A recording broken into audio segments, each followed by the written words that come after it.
What are the two-party and multi-party systems? In a two-party system, people mainly choose between two major political parties. For decades, these parties have alternated in power, taking turns governing the country. Over time, many voters come to believe that voting for a third party is simply a wasted vote. The system also creates a self-reinforcing cycle. Many voters don't necessarily vote for the party they like the most. Instead, they vote against the party they fear the most. This is known as tactical voting. As a result, smaller parties struggle to gain support, because many people believe they have no realistic chance of winning. Ironically, this belief makes it even harder for those parties to grow. How does the system work? It is actually quite simple.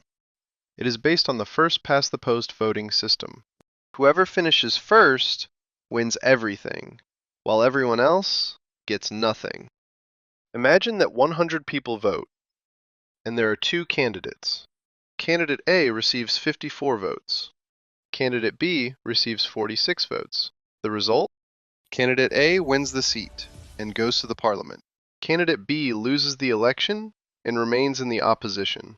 In conclusion, under the two-party system, a candidate does not need to win an absolute majority of over 50% of all eligible voters. The only thing that matters is finishing first. It doesn't matter how small the margin is between the first and second place candidates. Now let's look at the alternative. What is a multi-party system? In a multi-party system, voters have a choice of multiple parties. Unlike the two-party system, here it matters what percentage each party received in the elections.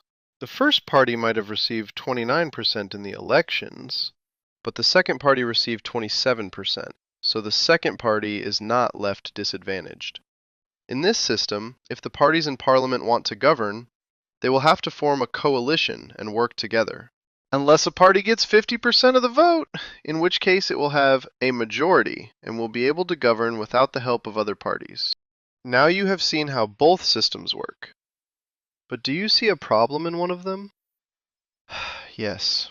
I am talking about the representation of voters. The biggest problem with the two-party system is poor voter representation. By poor representation, I mean that the winning party in a particular district might receive only 1% more votes than its opponent, yet it takes 100% of the representation for that district. Let's look at an example. Imagine a district where 100,000 people vote.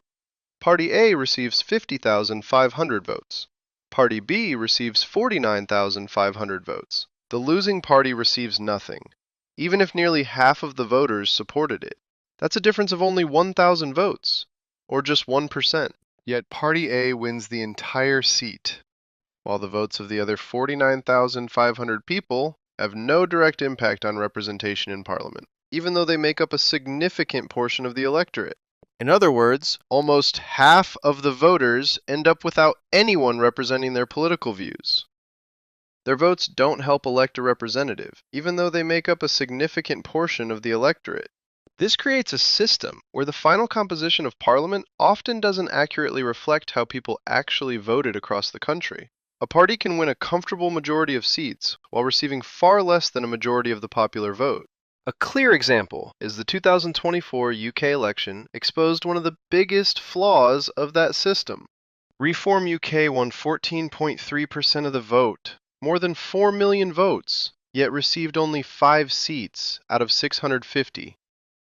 Meanwhile, Labour won 33.7% of the vote, but secured 411 seats. That's a clear example of how millions of votes can translate into almost no representation, only because those votes weren't concentrated enough to finish first in individual region.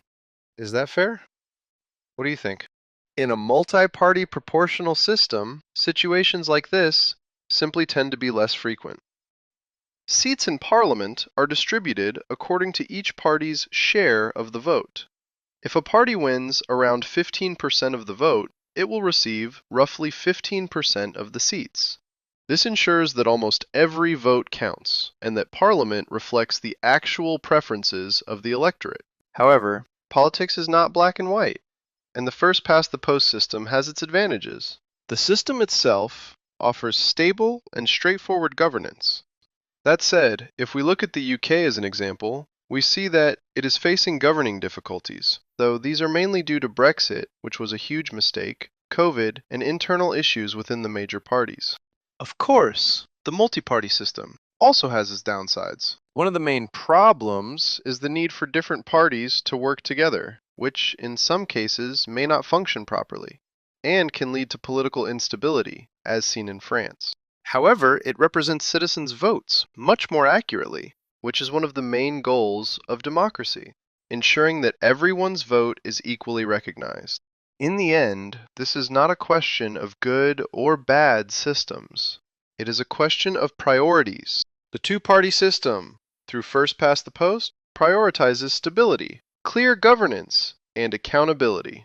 But it can also distort representation, where large numbers of votes do not translate into political power. Multi-party proportional systems prioritize representation and inclusivity, but they often trade that for coalition politics, slower decision-making, and less predictable governments. There is no perfect system that fully achieves both. But for me, the representation of people's voices should come first. Because at the end of the day, we are all humans, and we all have our own problems, and our voices should be heard.